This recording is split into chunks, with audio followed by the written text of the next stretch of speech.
சித்திரை மாதம் முதல் நாள் வருஷப்பிறப்பு, தமிழ் வருடப்பிறப்பு. தமிழ் வருடப்பிறப்போட சிறப்பு என்ன? அன்றைய தினம் எந்த தெய்வத்தை, எந்த ஒரு தெய்வத்தை நம்ம வணங்குறோம் அப்படின்னா நமக்கு மிகச்சிறந்த பலன்கள் கொடுக்கும். நேயர்கள் அனைவருக்கும் இனிய தமிழ் புத்தாண்டு நல்வாழ்த்துக்கள். முதல்ல இந்த பராபவ வருஷத்தினுடைய ஒரு ஆரம்பம் தான் இந்த தமிழ் வருடப்பிறப்பு, சித்திர வருடப்பிறப்பு அப்படின்னு சொல்கிறது. இந்த பராபவ வருஷம் பார்த்திங்கன்னா உங்களுக்கு நான் சொல்ல வேண்டியது என்னென்னா, ஸோ இந்த குலதெய்வத்தை நீங்கள் எப்படி வணங்கணும், இந்த தெய்வத்தை வணங்கினால் எனக்கு நல்லது நடக்கும், உலகத்திற்கும் அது நன்மையாக இருக்கும் அப்படின்னா டெய்லி உங்கள் வீட்டில் உங்கள் குலதெய்வத்தை நினைத்து ஒரு அகல் தீபம் ஏற்றுங்க. சித்திரை 1ஆம் தேதி ஆரம்பிச்சிங்கன்னா சித்திரை முதல் நாள் வாங்க வேண்டிய மங்கள பொருட்கள்னா என்ன மேம்? அதே மாதிரி உலோகங்கள், தங்கம், வெள்ளி இந்த மாதிரி வாங்கலாம் அப்படின்னா என்ன வாங்குவது ரொம்ப சிறந்ததா இருக்கும்? அன்னைக்கு பாத்தீங்கன்னா செவ்வாய்க்கிழமை நமக்கு வருடம் பிறகுது. சந்திரன் கும்பராசியில இருக்காரு, ராகுவோட சேர்ந்து இருக்காரு. ஸோ நான் உங்களுக்கு எல்லாம் சொல்றது ப்ரிஃபர் பண்றது அப்படின்னு பாத்தீங்கன்னா சித்திரை மாதம் 1ஆம் தேதி எல்லாருக்கும் தெரியும் இல்லையா, நம்ம சமையல்ல, நீ அடுத்த கேள்வி அதான் கேட்பேன்னு நினைக்கிறேன். என்ன என்னோட மைண்ட நீங்க ரீட் பண்றீங்க மேம். கரெக்ட் தான், ஏன்னா நீ கேட்ப கண்டிப்பா. ஸோ ஆன்மீக பரிகார நேயர்கள் அனைவருக்கும் அன்பான வணக்கங்கள். இன்னைக்கு நம்ம யாரை சந்திக்க வந்திருக்கோம் அப்படின்னு பாத்தீங்கன்னா அஸ்ட்ராலஜர் பாரதி ஸ்ரீதர் மேடம் தான் சந்திக்க வந்திருக்கோம். வணக்கம் மேம். வணக்கம் ஸ்ரீவித்யா. எப்படி மேம் இருக்கீங்க? நல்லா இருக்கேன் ஸ்ரீவித்யா, நீங்க நல்லா இருக்கீங்களா? நல்லா இருக்கேன் மேம். உங்க சாரி கலர் ரொம்ப சூப்பரா இருக்கு இன்னைக்கு. Thank you thank you. இன்னைக்கு நல்ல டாபிக் கொண்டு வந்திருக்கேன். டாபிக் ஏத்த மாதிரி நீங்களும் ரொம்ப அழகா இருக்கீங்க. தேங்க்யூ. இன்னைக்கான டாபிக் மேம், சித்திரை மாதம் முதல் நாள் வருஷப்பிறப்பு, தமிழ் வருடப்பிறப்பு. தமிழ் வருடப்பிறப்போட சிறப்பு என்ன? அன்றைய தினம் எந்த தெய்வத்தை, எந்த ஒரு தெய்வத்தை நம்ம வணங்குறோம் அப்படின்னா நமக்கு மிகச்சிறந்த பலன்கள் கொடுக்கும். நேயர்கள் அனைவருக்கும் இனிய தமிழ் புத்தாண்டு நல்வாழ்த்துக்கள். முதல்ல இந்த பராபவ வருஷத்தினுடைய ஒரு ஆரம்பம் தான் இந்த தமிழ் வருடப்பிறப்பு, சித்திர வருடப்பிறப்பு அப்படின்னு சொல்கிறது. இந்த பராபவ வருஷம் பார்த்திங்கன்னா உங்களுக்கு நான் சொல்ல வேண்டியது என்னென்னா, இந்த வருடம் முழுவதுமே நமக்கு பலவிதமான சோதனைகள் இருக்கக்கூடிய ஒரு காலகட்டமாக தான் இந்த வருடம் அமைஞ்சிருக்கு. ஏன்னா வருடப்பிறப்பு சதய நட்சத்திரத்தில் ஒரு காலசர்ப்ப தோஷ அமைப்பில் சந்திரன் சதய நட்சத்திரத்தில் இருக்கார். ஸோ சந்திரன் ராகு இணைந்திருந்து இந்த வருடம் ஆரம்பம். ஏற்கனவே நமக்கு இப்போ பார்த்திங்கன்னா ஒரே கேஸ் தட்டுப்பாடு, அந்த ஃபியூவல் எனர்ஜி கிரைசிஸ் அப்படின்னு சொல்லக்கூடிய ஒரு நிலையில் நம்ம இருக்கோம். ஸோ எப்படி இருக்கும் நம்மளுடைய நாடு அப்படின்னு நீங்கள் பார்த்தீங்கன்னா ஓரளவுக்கு நம்ம சமாளிக்கக்கூடியதாக இருந்தாலும் இந்த பணவீக்கம் அப்படிங்கிறது ரொம்ப இருக்கும். ஸோ காசுக்காக நம்ம கஷ்டப்படக்கூடிய ஒரு நிலை உலக அளவிலேயே இருக்கக்கூடியது. இது எதனால் அமைஞ்சிருக்கு இந்த கிரக அமைப்பு அப்படின்னு பார்த்தீங்கன்னா, சனி பகவான் 30 வருஷத்துக்கு ஒரு தடவை அந்த ராசிக்கு வருவார். ஸோ மீன ராசிக்கு 30 வருஷம் கழித்து அவர் வரார். 12 ஆண்டு கழித்து குரு பகவான் நமக்கு சந்திரன் வீட்டுக்கு வரார், உச்சமடைய போகிறார். இது 18 வருடம் கழித்து கேது பகவான் நமக்கு இங்கே சந்திரன் வீட்டுக்கு வரார். இப்படி இந்த அமைப்புகள் எல்லாமே பார்த்திங்கன்னா இத்தனை வருட காலத்திற்கு பிறகு ஒரு அமைப்பு இருக்குது அப்படிங்கும் பொழுது ஒரு மாற்றம் அப்படிங்கிறது கண்டிப்பாக வரும் ஒவ்வொரு இதுலேயும். ஸோ ஆன்மீக விஷயத்தில் குழப்பங்கள் அதிகமாக இருக்கும். ஏன்னா குருவுடைய 5ஆம் 9ஆம் பார்வையில் சனியும் குருவும் இருக்கிறதுனால இன்னும் நிறைய ஒரு மத கலவரங்கள், மதங்களுக்காக சண்டைகள், இந்த போர், அதாவது மற்ற நாடுகளில் உலக அளவில் பார்த்திங்கன்னா வேலையில்லா திண்டாட்டம், இப்படி பல வகையில் இருக்கும். ஸோ எல்லாத்துக்குமே நம்ம போராடணுங்க, போராடி தான் நம்ம வெற்றி பெறணும். இது பராபவ வருஷம். நல்ல விஷயங்கள், நிறைய திருமணங்கள் நடக்கும். 50 வயது ஆயிட்டா கூட கல்யாணமே வேண்டான்னு சொல்கிறவங்களுக்கு கூட கண்டிப்பாக இந்த வருஷம் கல்யாணம் ஆகும். IVF முறையில் குழந்தை பெற்றுக்கிறது நிறையா இருக்கும். பெண் குழந்தைகள் பிறப்பு அதிகமாக இருக்கும். ஸோ நமக்கு பத்திரமா இருக்கணும் அப்படின்னா இருதய நோய் நிறையா வரும். அதனால் ஹார்ட் ப்ராப்ளம் இருக்கிறவங்க கொஞ்சம் கவனமாக இருக்கணும். இளம் வயதிலேயே இருதய நோய் வரக்கூடிய அமைப்பு இந்த வருடத்தில் வரப்போகுது.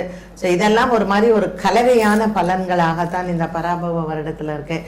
ஸோ நம்ம என்ன பண்ணணும், கண்டிப்பாக ஒரு இறை நம்பிக்கையை அதிகமாக வளர்த்துக்கணும்.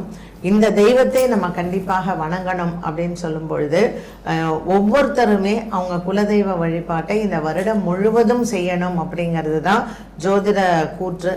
ஸோ இந்த குலதெய்வத்தை நீங்கள் எப்படி வணங்கணும், இந்த தெய்வத்தை வணங்கினால் எனக்கு நல்லது நடக்கும், உலகத்திற்கும் அது நன்மையாக இருக்கும் அப்படின்னா டெய்லி உங்கள் வீட்டில் உங்கள் குலதெய்வத்தை நினைத்து ஒரு அகல் தீபம் ஏற்றுங்க. சித்திரை 1ஆம் தேதி ஆரம்பிச்சிங்கன்னா அடுத்த வருஷம் பங்குனி மாதம் வரைக்கும் நீங்கள் அதை ஏற்றணுங்க. தொடர்ந்து ஒரு விளக்கு போதுங்க. இந்த ஒரு விளக்கு எப்படி ஏற்றணும்னா இலுப்பை எண்ணெய், நல்லெண்ணெய், நெய் 3 சம அளவு எடுத்துக்கோங்க. ஸோ இந்த 3 சம அளவு எடுத்து நம்ம வந்து ஒரு பாட்டிலில் போட்டு வச்சுக்கிட்டோம்னா தினம் காலையில் நம்ம முகம் கழுவி ப்ரஷ் பண்ணிவிட்டு சாமி ரூமில் நம்ம இந்த ஒரு அகல் ஏற்றி இந்த உலகம் நல்லா இருக்கணும், நாங்கள் நல்லா இருக்கணும், என் வீடு நல்லா இருக்கணும், எனக்கு எந்த விதமான ஒரு குறைபாடுகளும் என் வீட்டில் இருக்கிறவங்களுக்கு ஆயுள் ஆரோக்கியம் நல்லா இருக்கணும்னு சொல்லி ஒரு வருட காலமும் இந்த ஒரு தீபத்தை தொடர்ந்து டெய்லி ஏற்றிட்டு வந்தீங்கன்னா உண்மையிலேயே எல்லார் வீட்லேயுமே இந்த தீபம் எரிஞ்சு அவங்கவுங்க குலதெய்வத்தை பிரார்த்தனை பண்ணும் பொழுது நம்மளுடைய நாடு, நம்மளுடைய வீடு, இந்த உலகம், நம்ம மக்கள் எல்லாருமே கண்டிப்பாக சந்தோஷமாக இருப்பாங்க. ரொம்ப அருமையா சொன்னீங்க மேம். சித்திரை முதல் நாள் வாங்க வேண்டிய மங்கள பொருட்கள்னா என்ன மேம்? அதே மாதிரி உலோகங்கள், தங்கம், வெள்ளி இந்த மாதிரி வாங்கலாம் அப்படின்னா என்ன வாங்குவது ரொம்ப சிறந்ததா இருக்கும்? அன்னைக்கு வந்து பாத்தீங்கன்னா செவ்வாய்க்கிழமை நமக்கு வருடம் பிறகுது. ஸோ சூரியன் வந்து மேஷராசிக்கு போறாரு, செவ்வாய் வீட்லேயே அண்ட் செவ்வாய்க்கிழமையே. அதனால இந்த சித்திர வருஷ பரப்புல ஒரு இந்த பொருள் வாங்கினா எனக்கு ரொம்ப விசேஷம் அப்படின்னா செப்பு வாங்குங்க, காப்பர். ஏன்னா செவ்வாய்க்கிழமை காப்பர் வாங்கிறது ரொம்ப விசேஷம். அது வீட்டுக்கும் நல்லது, உங்கள் ஆரோக்கியத்துக்கும் நல்லது. இப்போ தான் வந்திருக்குங்களே காப்பரில் டம்ளர், காப்பரில் வாட்டர் பாட்டில், இந்த மாதிரியெல்லாம் நிறையா இருக்குது. இல்லை சாமி விக்கிரகம் கூட காப்பரில் இருக்குது. அதனால் நீங்கள் காப்பரில் வந்து நீங்கள் வாங்கிறது ரொம்ப நல்லது. அண்ட் செவ்வாய்க்கிழமை கண்டிப்பாக ஒரு மங்கள பொருள் வீட்டுக்கு வாங்கணும் அப்படின்னா மஞ்சள் வாங்குங்க. மஞ்சள் கிழங்கோ, மஞ்சள் பொடியோ, கஸ்தூரி மஞ்சளோ, இந்த மாதிரி ஏதாவது ஒன்று மஞ்சள் கண்டிப்பாக நீங்கள் வாங்கிறது ரொம்ப விசேஷம். அன்றைய தினம் மேம் பெண்கள் அணிய வேண்டிய புடவை நிறம் அப்படின்னு ஏதாவது இருக்கா ஸ்பெசிபிக்கா? அவங்க ரொம்ப இந்த வருஷம் ஃபுல்லா ஹாப்பியா இருக்கணும்னா எந்த கலர் அணிஞ்சுக்கலாம்? அதாவது கண்டிப்பா இது பண்ணணும் அப்படிங்கிறது இல்லை, பட் பண்ணா நமக்கு நல்லது இல்லையா? ஏன்னா சந்திரன் வந்து கும்பராசியில இருக்காரு, ராகுவோட சேர்ந்து இருக்காரு. ஸோ நான் வந்து உங்களுக்கு எல்லாம் சொல்றது ப்ரிஃபர் பண்றது அப்படின்னு பார்த்தீங்கன்னா ப்ளூ கலர் சாரி. நீங்கள் வந்து அது லைட் ப்ளூ கட்டலாம், டார்க் ப்ளூ கட்டலாம், any blue will do good. So blue colour வந்து கட்டிக்கிறது ரொம்ப விசேஷம். ரொம்ப சிறப்பு மேம். என்ன இந்த வருஷத்தோட முதல் நாள் நம்ம தொடங்குறோம். பொதுவா நியூ இயர் அப்படின்னாலே இங்கிலீஷ் நியூ இயரை தான் எல்லாரும் செலிப்ரேட் பண்ணுவாங்க. தமிழ் நியூ இயர், தமிழுக்கும் நமக்கு முக்கியத்துவம் கொடுத்து, அதாவது வருட பிறப்புன்னா நமக்கெல்லாம் தமிழ் வருட பிறப்பு தான். ஸோ மகர சங்கராந்தி பலன் எவ்வளோ முக்கியமோ, தை முதல் தேதி வந்து எவ்வளோ முக்கியமோ அது போல நமக்கு முக்கியம் வந்து. ஏன்னா உத்தராயண புண்ணிய காலம் இப்போ நடக்கும்போது ஒரு முதல் மாதம், இது சித்திரை முதல் அப்படிங்கிறது முதல் மாதம். இந்த வருடம் நம்ம வந்து 14ஆம் தேதி செவ்வாய்க்கிழமை வருஷம் பிறக்கிறது, உடனே 17ஆம் தேதியே நமக்கு வந்து அமாவாசையும் வந்துடுது. இந்த போதாயன அமாவாசையும் சித்திரை மாத அமாவாசையும். அந்த வருஷப்பிறப்பு வந்து நமக்கு தமிழ் வருட பிறப்பு தான். இங்கிலீஷ் வருட பிறப்பு நமக்கு கணக்கே கிடையாது. அது வந்து மக்கள் புரிஞ்சுக்கணும். தமிழ் வருஷ பிறப்பை நம்ம கொண்டாடணும். அதே மாதிரி அதாவது அந்த வருட பிறப்புல சூரியன் வந்து சித்திர மாசம் மேஷராசியில உச்சபலம் பெறார் அவரு. அப்போ நம்ம வந்து அன்னைக்கு பித்ருக்களை வந்து வணங்குறது ரொம்ப விசேஷமான ஒண்ணு. ஸோ கண்டிப்பா உங்க வீட்டுல இறந்தவங்களை அன்னைக்கு கும்பிடுங்க. நிச்சயமா மேம். ஒரு சில பேர் அந்த வருடப்பிறப்பு தர்ப்பணம் கூட பண்ணுவாங்க இல்லையா? ஆமா, அது நம்ம இதுல வழக்கம் உண்டு. நம்ம அதாவது மாசமே மாசப்பிறப்பே தர்ப்பணம் உண்டு எங்களதுல எல்லாம்.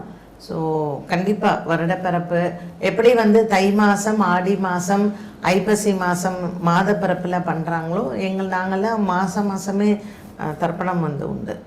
அதனால இந்த சித்திரை மாதம் 1ஆம் தேதி எல்லாருக்கும் தெரியும் இல்லையா? நம்ம வந்து சமையல்ல, நீ அடுத்த கேள்வி அதான் கேட்பேன்னு நினைக்கிறேன்.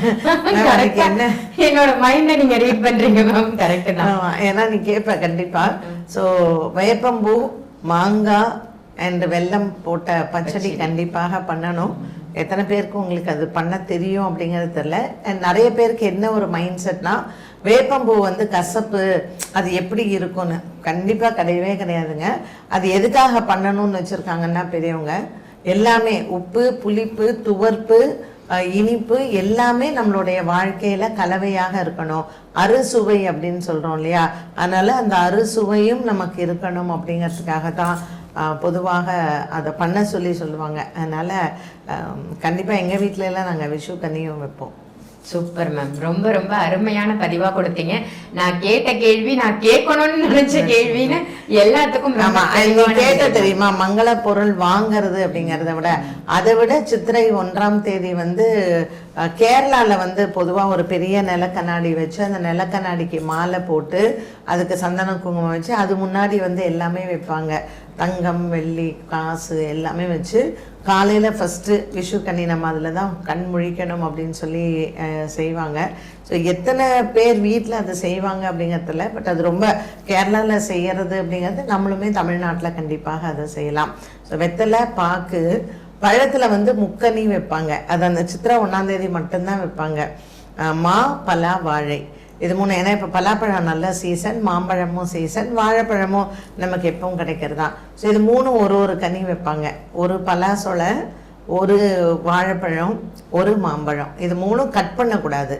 அந்த பலாசொலை மட்டும்தான், அது பெரிய பலாப்பழத்தில் நம்ம உரித்து ஒரு பலாசொலை, ஒரு வாழைப்பழம், ஒரு மாம்பழம் 3 ஒரு கப்பில் வந்து வைப்பாங்க. மா, பலா, வாழை. ஒரு கிண்ணத்தில் வந்து பார்த்தீங்கன்னா உங்கள்கிட்ட என்ன நகை இருக்கோ அந்த நகை வைப்பாங்க. காசு ஃபுல்லாக சில்லறை வைப்பாங்க.